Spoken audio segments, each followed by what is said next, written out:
Hello everyone and welcome. My name is Cole. And my name is Simone, and we are here as part of the Cultural Futures team. This week, we were excited to kick off our 2025 Listening and Learning project. That's right, Simone. Over the next 24 weeks, the Cultural Futures team is diving deep into conversations across the cultural sector. We're seeking out diverse voices that truly represent the landscape of culture in Canada today. It's more than just a series of conversations. This is a growing two-way dialogue that will continue to evolve over the next 23 weeks. By the end, we will have learned how to position Cultural Futures as a trusted partner and a new national voice for the sector. Absolutely. Together with existing leaders and organizations, we're working to address the big shifts needed for the cultural sector to truly thrive in the 21st century. This week, our team had the privilege of speaking with 5 incredible leaders. One of the most thought-provoking themes we focused on was how we, as a sector, should be working collaboratively to ensure our messages are clear, strategic, and impactful, driven by consistent and cohesive data that paints a picture of the entire sector. We heard how important it will be to collectively amplify the impact culture is having in the lives of Canadians, and why, in order for service organizations like Cultural Futures to secure additional funding for local and regional arts, cultural and heritage organizations. It is clear from our discussions this week that more resources are needed to create the social, cultural, and economic impacts they need to remain a relevant and operationally viable part of their communities. It is interesting that in every one of the 5 conversations we had this week, each one pointed back to a lack of cohesive data being available to the sector as a priority. In one of the meetings, a participant felt we need the type of ongoing research that the American Alliance of Museums conducts to monitor the health of the sector to respond to issues as they emerge. The AAM's latest report, the National Snapshot of United States Museums for 2024, uses survey data collected from their members to create a clear snapshot of the state of museums at the end of last year, published just ahead of their Advocacy Week in February 2025. The report is a masterclass in strategic storytelling. A key statistic highlighted in the report illustrates why museums are struggling to balance their budgets, while others are having to dip into savings and even their endowment funding to remain operationally viable. Only 51% of American museums had recovered 100% from pandemic last year, up from 33% the year before. That snapshot is immediately understood and resonates with anyone that cares about culture and museums. I can then understand why additional operational funding support is so vitally important for museums today. It's a matter of survival for nearly half of the organizations in the country. Beyond the big picture, that data can then be broken down to show what's really happening in a politician's own region, and what's at stake if those organizations had to close, and how they can help prevent that.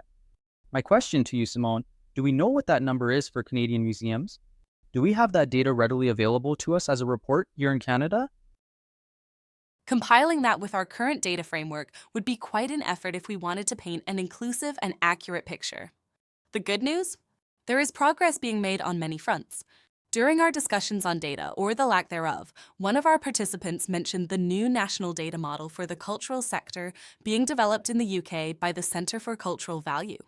This project has been in progress for a while, but they are proving it can be done with today's technologies and platforms if everyone works together. So, creating a national data model is indeed possible. Absolutely. Our discussions often highlighted how storytelling is crucial for advocacy, using reliable data to craft narratives that influence decision makers. Good data drives good storytelling, and good storytelling drives action. That's a good point. Was there any mention of the impact of missing data on the sector?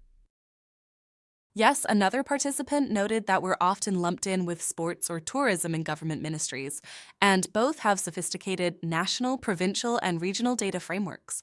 Take hockey as an example. Hockey Canada has a robust data framework that extends right from the NHL, right on down to local minor league teams. So when a new arena is proposed, like the $1.1 billion one in Calgary, it's backed by solid data. While their data might be somewhat biased to back their needs, it's still robust and defendable. Cultural organizations, on the other hand, know anecdotally their community value, but lack consistent data to make their case factually. As a result, while sports in Canada gets the funding it needs, the lack of data leaves us as service organizations unable to communicate the sector's success stories and to make a strong case for support for areas that need assistance as effectively. The lack of cohesive data shows that unlike sport and tourism, we lack a cohesive strategy that paints a holistic picture of Canada's engagement with culture. It leaves the entire sector in very vulnerable position. There is bright spot I need to mention. A growing number of organizations, like Mass Culture, see this need in Canada and are taking action to develop a national data framework. Whether the needs of the entire sector will be supported really depends on who comes to the table. We hope to be a part of these discussions. Fantastic. I'm curious, did any outside-the-box solutions come up in this week's discussion? Yes. A significant moment was when someone suggested forming a nonpartisan cultural caucus at the federal level as a possible solution.